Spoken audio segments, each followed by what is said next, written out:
উত্তেজিত হবেন না। ও ধন্যবাদ স্যার। উত্তেজিত হবেন না। পৃথিবীর কোনো মানুষের সব জ্ঞান নেই, এমনকি যীশুখ্রিস্ট আলাইসাল্লাম, এমনকি মোহাম্মদ সাল্লাহ সাল্লাম তারও না।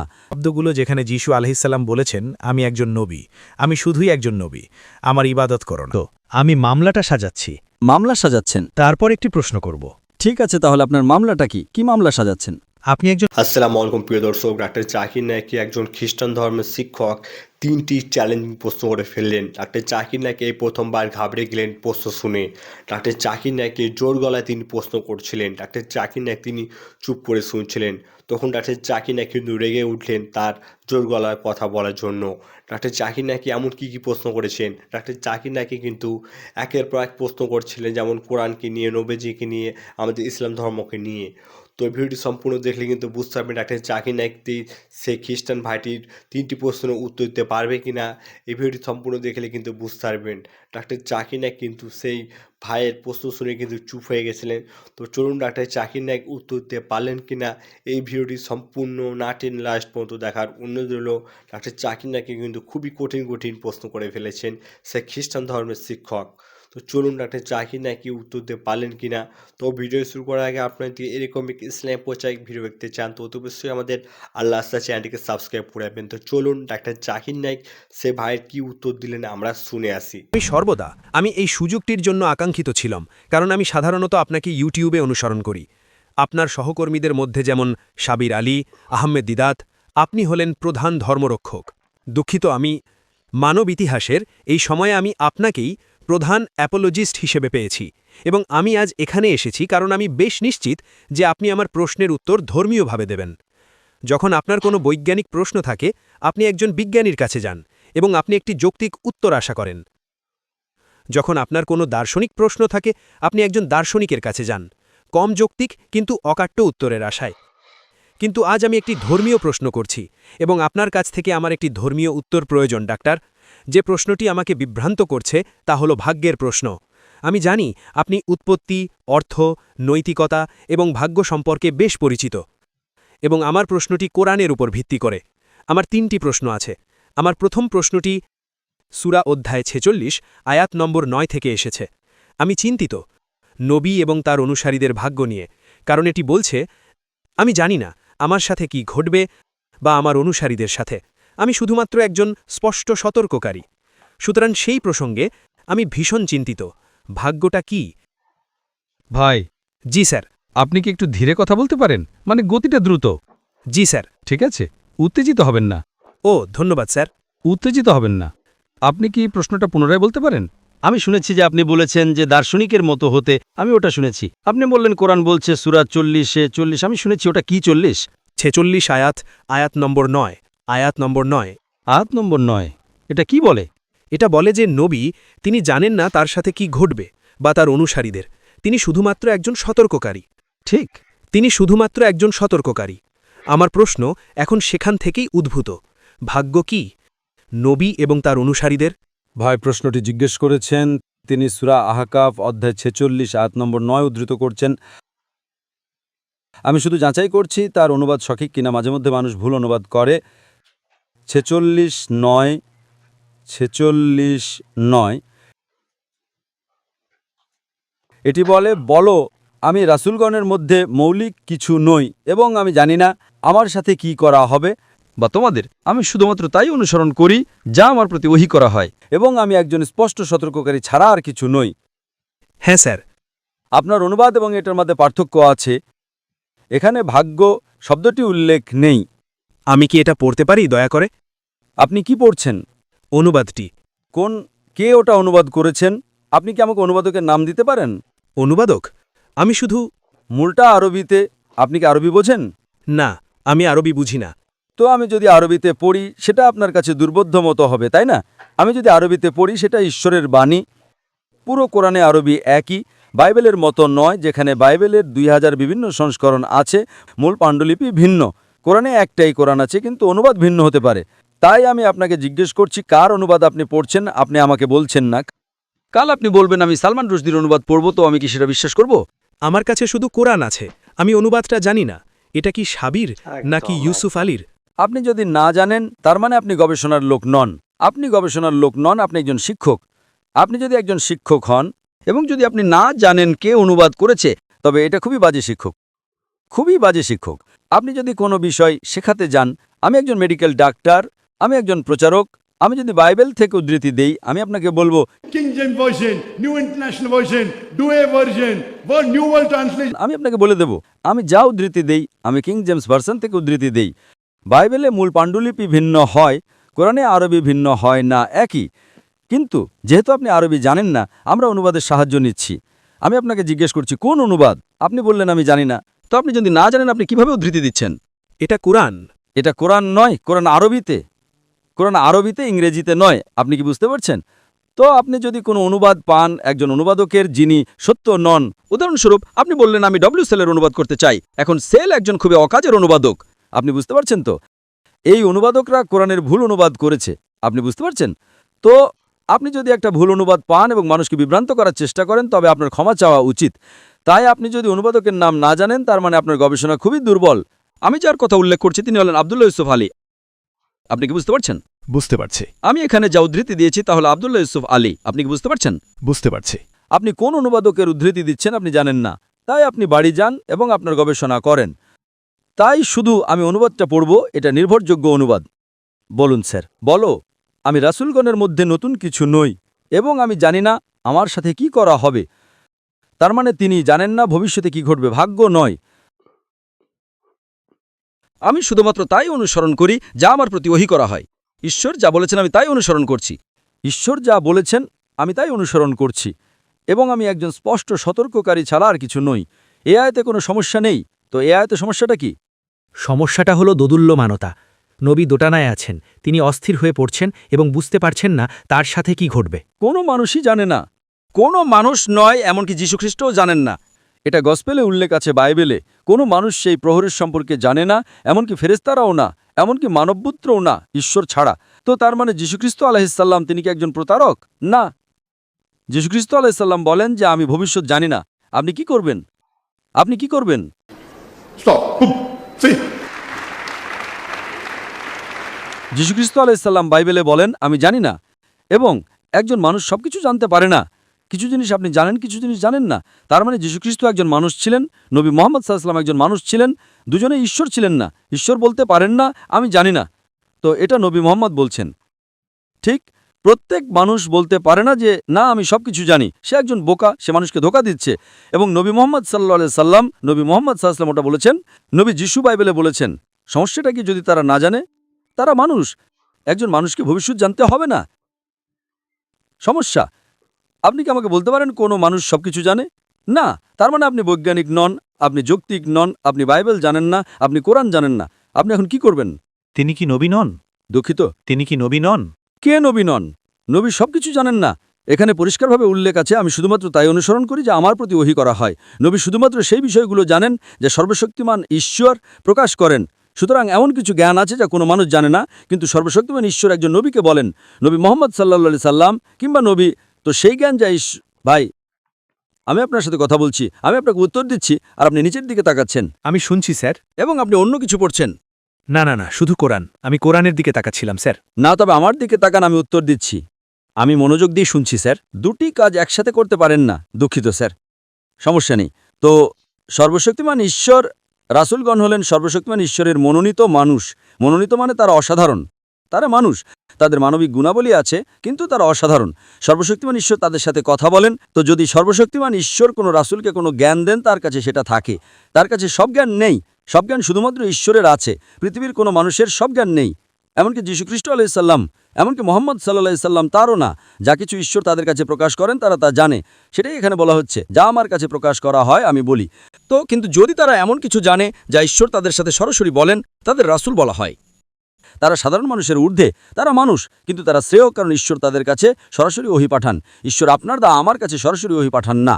আপনি বুঝতে পারছেন স্যার, তো? রাসূলগণ হলেন মানুষের মধ্যে থেকে মনোনীত ব্যক্তি, যেমন যিশু তার উপর শান্তি বর্ষিত হোক, যেমন মুসা তার উপর শান্তি বর্ষিত হোক, যেমন নবী মুহাম্মদ সাল্লাল্লাহু আলাইহি ওয়াসাল্লাম তার উপর শান্তি বর্ষিত হোক। ঈশ্বর তাদের সাথে কথা বলেন, ঈশ্বর মানবজাতিকে পথ দেখানোর জন্য তাদের বার্তা দেন, কিন্তু তার মানে এই নয় যে তারা সবকিছু জানেন।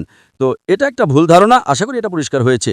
ঈশ্বরের সকল রাসূল, তাদের ইলমে গায়েব নেই, ঈশ্বর যা তাদের বলেন, ঈশ্বর হয়তো তাদের কিছু বিষয় বলেন, ঠিক আছে এখন কয়েক বছর পরে রোম জিতবে বা রোম পরাজিত হবে, ঠিক আছে ঈশ্বর তাকে বলেছেন, তাই তার জ্ঞান আছে, কিন্তু সব কিছু নয়। আশা করি এটা প্রশ্নের উত্তর দিয়েছে।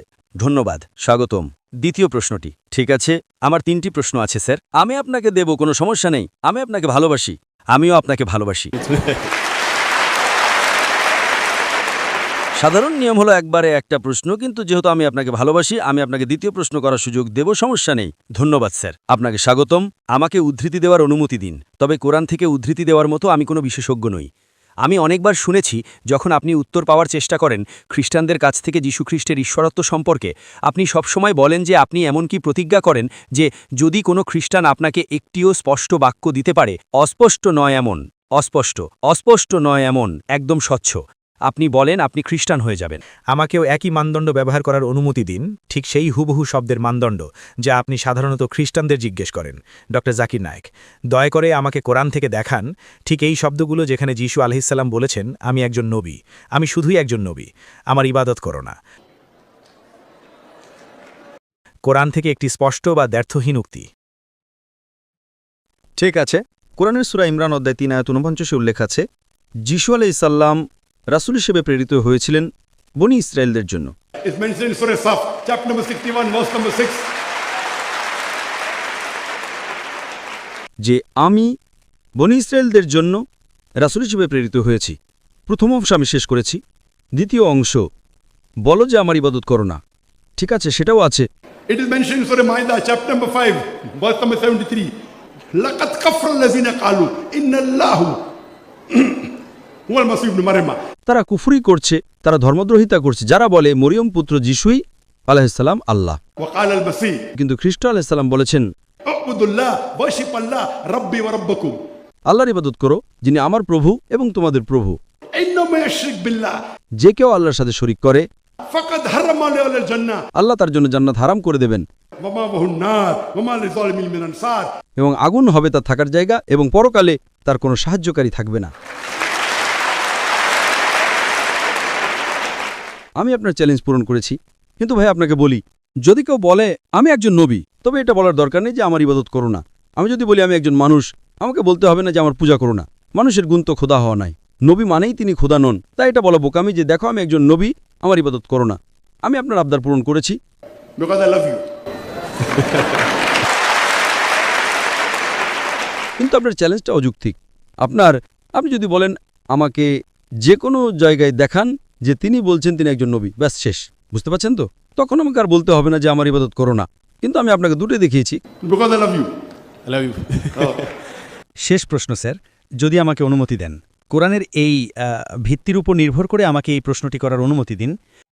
কোরআন পড়ে আমি বলেছিলাম এবং আমি ক্ষমা চাইছি আমি কোনো বিশেষজ্ঞ নই, আমি বিশেষজ্ঞ হওয়ার দাবি করি না। এখানে 4টি প্রশ্ন আছে। 4টে? না, আমি বলছি ওই প্রশ্নের ভেতরেই। যিশু আলাইসাল্লাম কোথাও আমি বলতে পারি তিনি খোদা হওয়ার দাবি করেছেন। তিনি সেই দাবি এমন কিছু উপাধি আছে যা শুধুমাত্র খোদা ব্যবহার করেন, সেগুলো একচেটিয়াভাবে খোদা ব্যবহার করেন। দুঃখিত ভাই, আমি আপনাকে পরিষ্কার শুনতে পাচ্ছি না। আপনি কি প্রশ্নটা আবার বলবেন? যিশু কোরআনে খোদা হওয়ার দাবি করেছেন? না, আমি বলেছি আমি আমার মামলা যুক্তি সাজাচ্ছি, তারপর প্রশ্ন করব স্যার। দুঃখিত, আমি মামলাটা সাজাচ্ছি। মামলা সাজাচ্ছেন? তারপর একটি প্রশ্ন করব। ঠিক আছে, তাহলে আপনার মামলাটা কি? কি মামলা সাজাচ্ছেন? আপনি একজন প্রফেসর স্যার, আপনি জানেন আমাকে মামলা সাজাতে হবে। I'm not professor, I'm a student. No, you aren't. Allow me, please. কোরআন কে আমাদের বিচারক? উদাহরণস্বরূপ প্রথম প্রশ্ন, কে আমাদের বিচারক? কোরআন বলে, কোরআন অধ্যায় 22 আমি জানি আয়াত 6 বলে যে, আয়াত 56-57 আমি যদি ভুল উদ্ধৃতি দেই দয়া করে আমাকে জানাবেন। এটা বলে তিনি আমাদের বিচারক, এবং তারপর আমাদের খ্রিস্টান শিক্ষায় যিশু আলাইসাল্লাম দাবি করেন যে তিনিই বিচারক, ম্যাথিউ 25:30-31। দ্বিতীয়টি, আল্লাহ আরেকটি নাম ব্যবহার করেন, তা হল সত্য। সত্য কে? কোরআন অধ্যায় 22 আয়াত 6 বলে আল্লাহ হলেন সত্য। যিশু আলাইসাল্লামও জন 14:6 একই দাবি করেন যে তিনিই সত্য। তৃতীয়টি, কোরআন বলে কেউ ঈশ্বরের সাথে মহিমা ভাগ করতে পারে না, ঈশ্বর তার মহিমা কারো সাথে ভাগ করেন না। কোরআন 57 কোরআন অধ্যায় 57 আয়াত 1। আপনি কি তৃতীয় অংশটা আবার বলতে পারেন? এটা বলেছে যে ঈশ্বর তার মহিমা কারো সাথে ভাগ করেন না। ঈশ্বর তার মহিমা কারো সাথে ভাগ করেন না, এটা কোরআনে লেখা আছে অধ্যায় 57 আয়াত নম্বর 1। এটা বলে আকাশ এবং পৃথিবী ঈশ্বরের মহিমা ঘোষণা করে। আপনি যখন ঈশাই বইয়ের 42 অধ্যায় 8 নম্বর আয়াত দেখেন, ইয়াহুয়ে বলেন তিনি তার মহিমা কারোর সাথে ভাগ করেন না, কিন্তু যিশু আলাইসাল্লাম জন 17:5-এ আসেন যে তিনি পিতার সাথে মহিমা ভাগ করছেন। চতুর্থটি, তারপর একটি প্রশ্ন করব, কে মৃতদের জীবিত করবে? এটা শুধুমাত্র আল্লাহই করেন। আপনি কি চতুর্থ প্রশ্নটা আবার বলতে পারেন? চতুর্থটি বলে কে মৃতদের জীবিত করে, কোরআন অধ্যায় 22 আয়াত 7, আল্লাহই একমাত্র যিনি এটা করেন, এবং তারপর যিশু আলাইসাল্লাম দাবি করেন তিনিও মৃতদের জীবিত করেন। জন বইয়ের অধ্যায় 5 25 থেকে 29-এ। এখন প্রশ্ন হল, একজন সাধারণ নবী কি এটা দাবি করতে পারেন? ভাই একটি প্রশ্ন করেছেন, 4টি বিষয় তিনি দাবি করেছেন কোরআন থেকে এবং উত্তর দিচ্ছেন বাইবেল থেকে। যদি আপনি কোরআন থেকে উদ্ধৃতি দিয়ে কোরআন থেকে উত্তর দেন তবে তার গুরুত্ব থাকে, কারণ আমি এবং মুসলমানরা বিশ্বাস করি কোরআন ঈশ্বরের বাণী। আমি বাইবেলকে ঈশ্বরের বাণী বলে বিশ্বাস করি না। বাইবেল শব্দটা মূল শব্দ এসেছে বিবলস থেকে। আমার মতে বাইবেল কি? আমি বাইবেলের একজন ছাত্র। বাইবেলে সর্বশক্তিমান ঈশ্বরের কিছু কথা আছে, নবীদের কথা আছে, ঐতিহাসিকদের কথা আছে, আবার পর্নোগ্রাফিও আছে। পর্নোগ্রাফি উদাহরণস্বরূপ, যদি আমাকে পাবলিকের সামনে ইজিকিয়া 24 অধ্যায় 24 আয়াত 24 পড়তে বলেন, এবং এমনকি যদি আপনি $1 মিলিয়ন দেন, যদি আপনি ডাক্তার জাকিরকে বলেন বাইবেল 24 অধ্যায় 24 আয়াত 24 পড়ো, আমি $1 মিলিয়ন দেব, Not shillings, huh? Million shilling, $1 million. সেটা 129 মিলিয়ন কেনিয়ান শিলিংয়ের সমান। যদি আপনি সেটা আমাকে দেন, আমি পড়ব না। অন্যরা হয়তো আপনি পড়তে পারেন, আমি পারবো না, কারণ এটা পর্নোগ্রাফি। আমি যদি বিশাল সমাবেশে পর্নোগ্রাফি পড়ি, আমি পাপী হব। আমি $1 মিলিয়ন নিয়ে পাপী হতে চাইব না। তাই বাইবেল একটা মিশ্রণ। না স্যার। যদিও কোরআন থেকে উদ্ধৃতি দিচ্ছেন যা ঈশ্বরের বাণী, এবং উত্তর দিচ্ছেন আমার একটা বই থেকে যাতে পর্নোগ্রাফির মিশ্রণ আছে। যাই হোক, আমি উত্তর দেব। যেহেতু আমি একজন ছাত্র, আমি উত্তর দেব। আপনার প্রথম প্রশ্ন, কোরআন বলছে আল্লাহ বিচারক। হ্যাঁ, তো যে কেউ বিচারক হলেই কি খোদা হয়ে যায়? কেনিয়াতে কতজন বিচারক আছেন? কেনিয়াতে কতজন বিচারক আছেন? অন্তত 100-200, ঠিক? তারা সবাই কি খোদা হয়ে যান? হ্যাঁ, কিছু তো আছে। আল্লাহ কি বলছেন? Malik yawmiddin. বিচার দিবসের বিচারক, এবং যীশুখ্রিস্ট আলাইহিসসালাম বিচার দিবসের বিচারক নন। বিচারক, আমি যদি কোনো মামলা শুনি, যদি দুজন মানুষ মারামারি করে, আমি রাখি, আমি মাঝখানে হাসি এবং একটা রায় দিই, আমি বিচারক হয়ে যাই। আমি কি খোদা হয়ে যাই? ওটা আপনার বোকামির বোঝাপড়া। কতজন বিচারক? আপনি জানেন কেনিয়াতে কতজন বিচারক আছেন? অন্তত 500 বিচারক, ঠিক না? অনেক আছে। অনেক মানে তারা সবাই খোদা হয়ে যায়? হ্যাঁ ভাই, হাসছেন, ভালো। এটা ভালো লক্ষণ। তার মানে আপনি আপনার ভুল বুঝতে পেরেছেন। প্রথম উত্তর দেওয়া হলো। দ্বিতীয় প্রশ্নে আপনি বললেন যে আল্লাহ হলেন সত্য। ঠিক আছে, 2 + 2 = 4। ভাই, আমি বলছি জাকির কি সত্যবাদী নাকি না?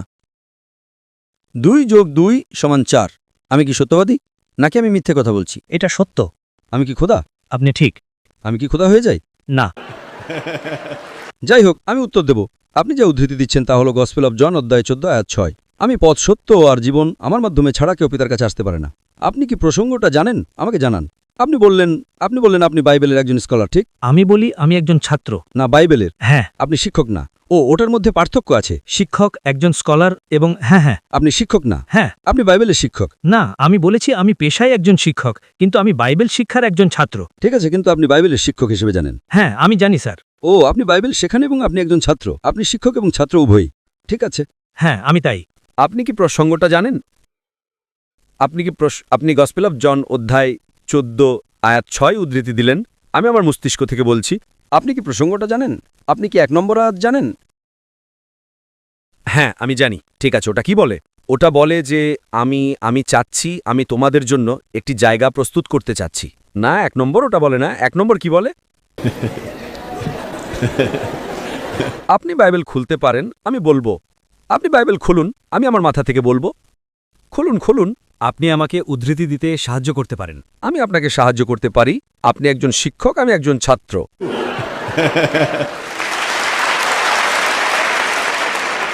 না, মাঝে মধ্যে ছাত্র শিক্ষককে সাহায্য করে। প্রসঙ্গ জানতে হলে আপনাকে 1 নম্বর আয়াতে যেতে হবে। গসপেল অফ জন অধ্যায় 14 আয়াত 1 বলে, যীশুখ্রিস্ট আলাইহিসসালাম বলেন, যদি তোমরা বিচলিত হইও না। যদি তোমরা ঈশ্বরে বিশ্বাস করো, তবে আমাতেও বিশ্বাস করো। ওটা আয়াত 1। এটা চলতে থাকে। আমার পিতার বাড়িতে, সেখানে আমার পিতার প্রাসাদে অনেক কক্ষ আছে। যদি তা না হতো আমি তোমাদের বলতাম না। পরের আয়াত, আমি সেখানে যাই তোমাদের জন্য একটি স্থান প্রস্তুত করতে, কারণ আমি যেখানে যাই তোমরা জানো। Then Thomas comes. তারপর থমাস আসে আয়াত 4, তোমরা জানো আমি কোথায় যাই। থমাস, আপনি থমাসকে চেনেন? হ্যাঁ, আমি তাকে চিনি। থমাস আয়াত 5 বলে, আমি জানি না তুমি কোথায় যাও, আমাকে পথ দেখাও। তখন যীশুখ্রিস্ট আলাইহিস সালাম বলেন আয়াত 6 গসপেল অফ জন অধ্যায় 14, আমি পথ, সত্য এবং জীবন, কেউ আমার মাধ্যম ছাড়া পিতার কাছে আসতে পারে না। আমি এটার সাথে একমত। প্রতিটি নবী তার সময়ে তিনি ছিলেন পথ, সত্য এবং জীবন। ওই নবীর মাধ্যম ছাড়া কেউ ঈশ্বরের কাছে আসতে পারত না। মুসা আলাইহিস সালামের সময়ে মুসা আলাইহিস সালাম ছিলেন পথ, সত্য এবং জীবন। মুসা আলাইহিস সালামের মাধ্যম ছাড়া কেউ ঈশ্বরের কাছে আসতে পারত না। যিশু আলাইহিস সালামের সময়ে আমরা 100% একমত, তিনি ছিলেন পথ, সত্য এবং জীবন। কেউ সর্বশক্তিমান ঈশ্বরের কাছে আসতে পারত না যীশুখ্রিস্ট আলাইহিস সালামের শিক্ষার পথ ছাড়া। আজ নবী মুহাম্মদ সাল্লাল্লাহু আলাইহি সাল্লামের সময়ে নবী মুহাম্মদ সাল্লাল্লাহু আলাইহি সাল্লাম হলেন পথ, সত্য এবং জীবন। মুহাম্মদ সাল্লাল্লাহু আলাইহি সাল্লামের শিক্ষার মাধ্যম ছাড়া কেউ সর্বশক্তিমান ঈশ্বরের কাছে আসতে পারে না। প্রতিটি রাসূল তার সময়ে তিনি ছিলেন পথ। সমস্যা কোথায়? What is the problem? তিনি কোথায় বলছেন আমি খোদা? সমস্যাটা কি? দ্বিতীয়টার উত্তর দেওয়া হলো। তৃতীয় উত্তর দেওয়া হয়েছে কিনা? এমনকি আমি সত্য কথা বলি, তাই বলে কি আমি খোদা হয়ে যাই? না। প্রশ্ন নম্বর 3, কেউ ঈশ্বরের মহিমা ভাগ করতে পারে না। ঠিক, সত্য স্যার, কেউ ভাগ করতে পারে না যতক্ষণ না ঈশ্বর কাউকে দেন। যদি ঈশ্বর তার ক্ষমতা দেন, তার ক্ষমতার অংশবিশেষ, উদাহরণস্বরূপ মৃতকে জীবিত করা, ওটা পরের প্রশ্ন বা যাই হোক, ঈশ্বর অলৌকিক কাজ করেছেন। আপনারা জানেন মুসা আলাইহিস সালাম সাগর ভাগ করেছিলেন। কে করেছিলেন? মুসা আলাইহিস সালাম করেছিলেন। মুসা আলাইহিস সালাম সাগর ভাগ করেছিলেন। কে করেছিল? মুসা। তিনি শক্তিশালী ছিলেন? তার কি ঈশ্বরের ক্ষমতা ছিল? ঈশ্বর মুসা আলাইহিস সালামের মাধ্যমে একটি অলৌকিক কাজ করেছিলেন। আপনি কি বুঝতে পারছেন? আপনি বুঝতে পারছেন কিনা? আমি বুঝতে পারছি স্যার। সাগর ভাগ করা। তাই যত অলৌকিক কাজ করা হয়েছিল তা নবী করেননি, তা করেছিলেন সর্বশক্তিমান ঈশ্বর। কোরআন সেটা বলে এবং বাইবেল সেটা বলে। তাই যত অলৌকিক কাজ করা হয়েছিল তা ঈশ্বরের দ্বারা রাসূলের মাধ্যমে করা হয়েছিল। ওটা আপনার 4টে প্রশ্নের উত্তর দেয়। এবং পঞ্চম প্রশ্ন, মৃতকে জীবিত করার। এবং যদি আপনি বলেন মৃতকে জীবিত করা তাকে খোদা বানায়, যীশুখ্রিস্ট আলাইহিস সালাম কি করেছিলেন? একটি মৃত মানুষকে জীবিত করেছিলেন। ঠিক, কোরআন সেটা বলে, বাইবেলও সেটা বলে। মুসা আলাইহিস সালাম কি করেছিলেন? তিনি একটি লাঠি ছুঁড়েছিলেন। তিনি উদ্ভিদ জগৎকে প্রাণী জগতে রূপান্তর করলেন। লাঠিটি একটি সাপ হয়ে গেল। কোনটা বড় অলৌকিক কাজ? উদ্ভিদ জগৎ থেকে একটি লাঠি প্রাণী জগতে জীবন দিলেন এবং জগৎও পরিবর্তন করলেন। বড় অলৌকিক কাজ। এটা কি তাকে খোদা বানায়? না। অলৌকিক কাজ কোনো পরীক্ষা নয়।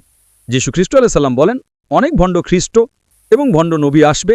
গসপেল অফ ম্যাথিউ অধ্যায় 24 অনেক ভণ্ড খ্রিস্ট এবং ভণ্ড নবী আসবে, এবং যদি সম্ভবত তাহলে তারা খুব নির্বাচিতদেরও ধোঁকা দিত।